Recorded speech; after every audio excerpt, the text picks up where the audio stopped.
समायोजन की रक्षा युक्ति है जिसका हम अध्ययन कर रहे हैं। उन्नयन, शोधन, उदात्तीकरण, ये तीनों एक ही अर्थ में प्रयोग किया जाता है और इन तीनों को इंग्लिश में क्या इस्तेमाल किया जाता है? सब्लिमेशन। अब इसे बहुत सरल तरीके से इस तरीके से समझो उदाहरण से। जैसे आपने तुलसीदास जी का नाम सुना होगा, कालिदास जी का नाम सुना होगा,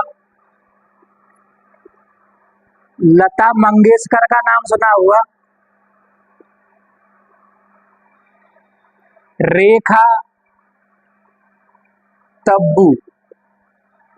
इस एग्जाम्पल से हम आप उन्नयन, शोधन या सब्लिमेशन, इस समायोजन की रक्षा युक्ति को बिल्कुल अपने दिमाग में फिक्स कर सकते हो।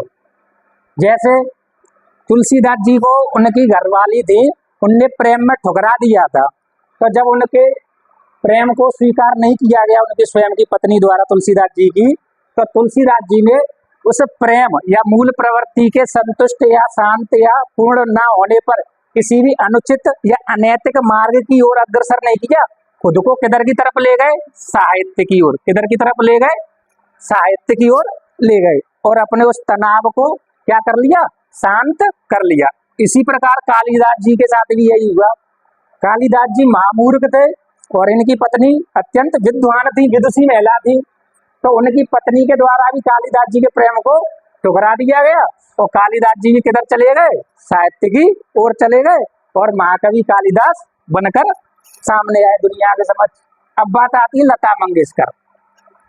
सुना जाता है या बताया जाता है कि लता मंगेशकर का भी साथ किसी से प्रेम था, लेकिन वो प्रेम किसी दूसरे धर्म विशेष के व्यक्ति के लिए था, तो परस्पर इनके परिवारजनों के बीच क्या हुआ?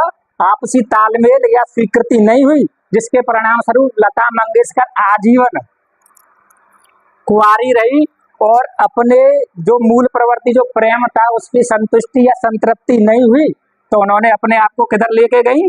गायन में या संगीत में लेकर गई और अपने उस तनाव को संगीत के द्वारा संतृप्त किया और क्या कहलाई? स्वर कोकिला कहलाई। इसी प्रकार ये दो भी हीरोइन है, रेखा और तब्बू, ये भी साहब यही सुनने में आता है कि ये भी इन्हें भी अपना प्रेम प्राप्त नहीं हुआ।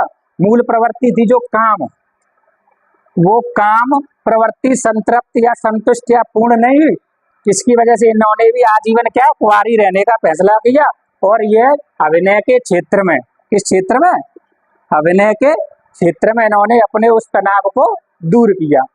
तो उन्नयन, शोधन या उदात्तीकरण, यहाँ इससे यह रिजल्ट निकल के आ रहा है कि सब्लिमेशन कहते किसे हैं?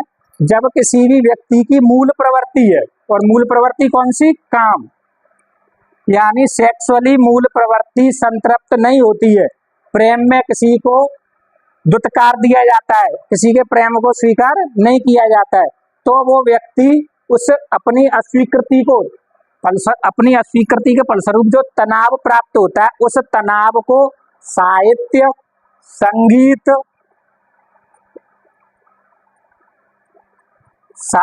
संगीत, कला, अभिनय, पशुपालन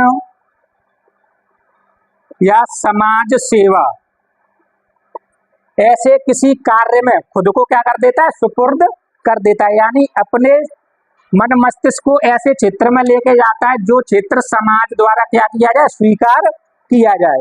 तो इस मूल प्रवृत्ति को हम क्या कहते हैं? उन्नयन, शोधन या उदात्तीकरण कहते हैं। तो इसको, उस प्रवृत्ति को शॉर्ट में या संक्षिप्त में क्या कहा जाता है? सृजनात्मकता की ओर पलायन। क्या कहते हैं? सृजनात्मकता की ओर पलायन, यानी फ्लाइट टू क्रिएटिव वर्ल्ड कहा जाता है।